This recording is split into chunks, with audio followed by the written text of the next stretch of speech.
गावामध्ये येत असताना या ठिकाणी संभाजी चौक, छत्रपती संभाजी चौक आहे, चौकातून इकडे यावं लागतं। हा रस्ता जो आहे हा अतिशय खराब झालेला रस्ता आहे।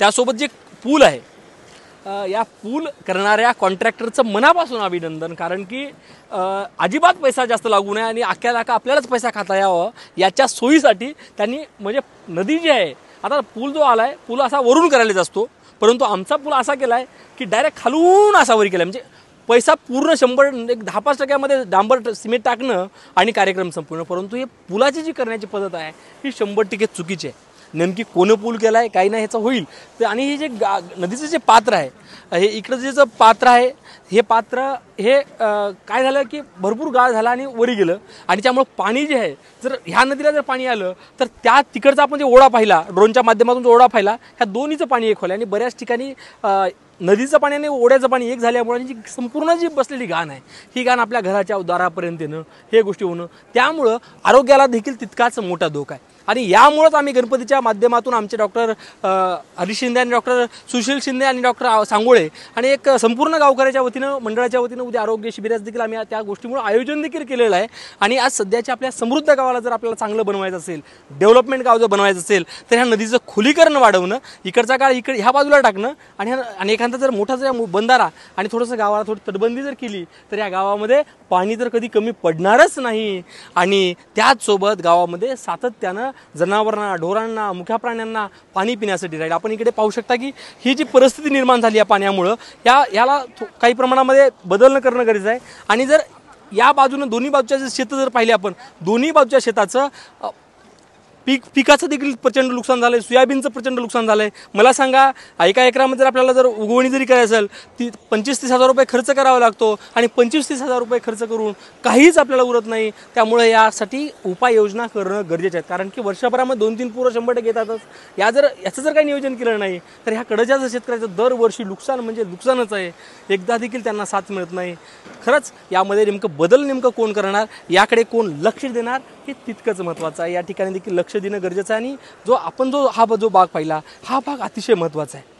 आपण त्या भागाकडून मंदिराच्या पाठीमागून येणारा रस्ता आहे, आणि एखादी जर माणूस जर एक्सपायर झाल्यानंतर त्याची अंत्ययात्रा जी असते पूर्ण गावातून मंदिरापासून आणि ह्या पट्ट्यानं ही अंत्ययात्रा येऊन इकडे एक मसनवाटा आणि इकडे एक मसनवाटा आहे। प्रत्येक गावाला मसनवाटाही मिळाले, परंतु आमच्या गावाचं दुर्भाग्य, आमचं गाव चांगलं आहे परंतु आमच्या गावाला ह्याही बाजूला मसनवाटा नाही आणि ह्याही बाजूला मसनवाटा नाही। फक्त मसनवाट्यामध्ये फुटपाथ टाकलं म्हणजे मसनवाटा चांगला झाला नाही, तर शेवटी माणसाला जाता जाता तरी चांगलं जाता आलं पाहिजे। आणि त्या ठिकाणी जाणाऱ्या माणसाने जे माणसाचा मृत्यू त्या ठिकाणी व्हायला त्याला जागा मिळाली, त्या ठिकाणी कुठेतरी पाण्यामध्ये असताना कुठे एखादं स्लॅबचं काहीतरी राहिलं पाहिजे, असं देखील आम्हाला वाटतं। त्या सेलू गावासाठी येण्यासाठी हे 2 मार्ग आहेत। आपण तिकडं छत्रपती संभाजीनगरमधून आपल्याला मध्ये आल्यानंतर चौकातून तिकडंच आमचा भाग, आणि त्यासोबत इकडून जो येणार आहे, जो आपण ड्रोनमध्ये पाहिला आहे, तो मोठा पूल आहे। आणि पुलाच्या कडेनं जो हा मधला जो रस्ता आहे छोटासा, हा रस्ता 2 वर्षाखाली प्रचंड खराब झाला होता आणि काहीच राहिलंच नव्हतं। त्यानंतर हे रस्त्या संतोष मुकुटे यांच्या माध्यमातून थोडा स्वखर्चातून करावा लागला, कारण की प्रशासकीय लोकांना आणि लोकप्रतिनिधींना जाग येतच नव्हती।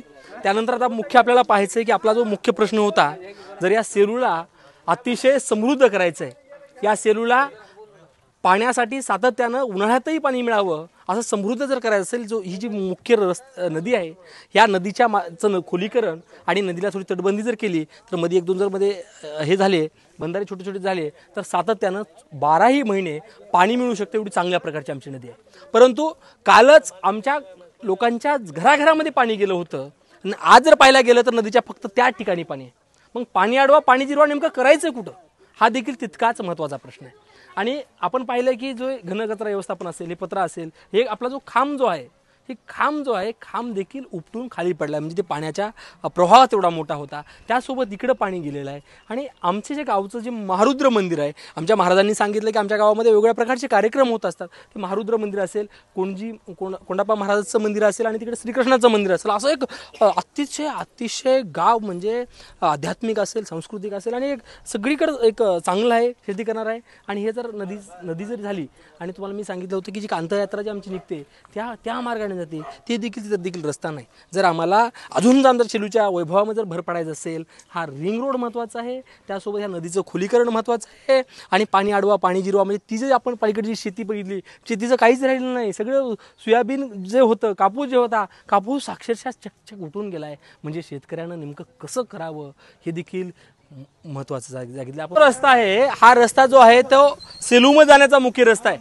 मागं पाणी आलं होतं, खूप पाणी आलं होतं आणि त्यानंतर 2 दिवस गावचा जो संपर्क होता तो पूर्णपणे तुटला होता.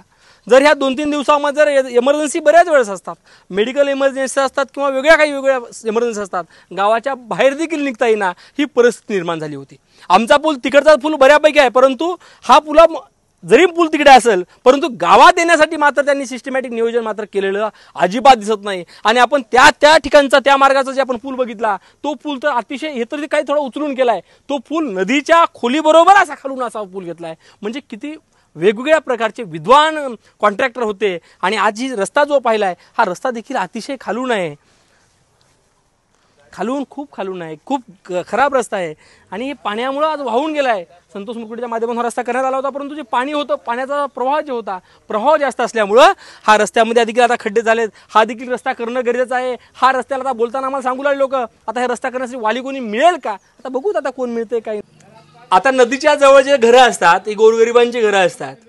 त्यामध्ये आपले सदाशिवराव लोंढेंचं घर आहे. सदाशिवराव लोंढेंचं घर आहे, आपण पाहू शकता की मध्ये पाणी आलेलं आहे. आता पाणीमध्ये असल्यानं यांना बाहेर पसारा कुठेतरी 1-2-4 दिवस शिफ्ट व्हावं लागलं. आणि अशी खूप गंभीर परिस्थिती आहे, कारण की नदीचं आम्हाला व्यवस्थित खुलीकरण केलं आणि थोडं तटबंदी जर काही बांधली तर अशी गोरगरिबाला अडचण येणार नाही. लांब घर आहे, आपण पाहतो की इथपर्यंत ओलावा आहे. आज महालक्ष्मीचा सण आहे, महालक्ष्मी देखील चांगल्या प्रकारे आणि इथं मध्ये देखील ओलावा आहे. एकंदरीत माणसानं झोपावं कुठं हा देखील तितकाच महत्त्वाचा प्रश्न आहे. आणि आमच्या समृद्ध गावाला, सुंदर गावाला, चांगल्या गावाला ह्या गोष्टी मात्र करणं मात्र तितकंच गरजेचं आहे. मी धन्यवाद देतो आणि मी 2 शब्द बोलतो तुम्हाला. मागं ह्याच्या आधी 2-3 वर्षाखाली असा पूर झाला साहेब. माझे बँडचे सगळे साहित्य वाहून गेले. मी अर्ज केला पण मला काही भेटलं नाही. आताही पाणी आलं आणि दुसरा प्रश्न एक आहे, पाठीमागे जे रस्ता आहे ते पूर्ण बंद केलेला आहे. आणि शेलू गावामध्ये जे काही रस्त्याच्या कडेला जी काही आमची घरं आहेत, काही महत्त्वाची गरज आहे. आमचे वसंत शेषराव भावे रिपाईचे कार्यकर्ते आहेत, परंतु दोन्ही पाय आहेत आणि त्यांची या ठिकाणी बाज आहे. आपण पाहिलं की ढगफुटी झाली, प्रचंड पाणी आलं आणि पाणी आल्यानंतर यांची बाज इथंच होती. मला सांगा, चांगले माणसाला ज्यांना पाय आहेत त्यांना पलीकडून रस्ता देखील नाही म्हणे, कुठून तरी पळून जाता येईल. परंतु ज्या माणसांना पाय नाही, ज्या माणसाला चलता येत नाही, पळता येत नाही, त्या माणसाची अवस्था कशी झाली आपण पाहणार आहोत.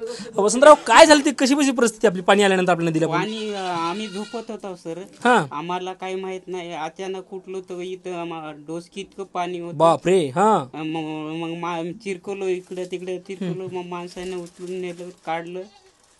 तवर डोसकी इतकं पाणी आलं. बरं, आपलं काही वाहून काय गेलं का? काही गेलं ना सर. काय काय गेलं? कपडे गेले, भांडे गेले, बापरे, खाच्या वस्तू गेल्या. बरोबर. आणि सर, तुम्ही आता हे पाण्यामुळे सगळीकडे झाले, काहीतरी तुम्हाला मदत मिळेल शासनाची, कर्तव्यदक्ष असेल तर? बोला ना. काही नाही, आपलं गाव शेलू आहे आणि शेलूच्या कडेला जे मध्ये गावात जाणारा रस्ता जे आहे, रस्ताच आता राहिला नाही, पण 2 दिवस पूर असल्यामुळे मध्ये म्हणजे जवळपास संबंध तुटला होता. आणि कडनं काही घर आहेत बौद्ध समाजातले, काही त्याच्या घरामध्ये पाणी गेलं, थोडं नुकसान झालंय. एक वसंतराव म्हणून आहेत आमचे भावे, तहसीलदारला सांगा आणि बोला तिला काही ग्रामपंचायतचं काही मिळतंय काही आपण तुम्हाला ते भेटले होते, गाड्या भेटले होते आमदार साहेब? नाही सर थोडं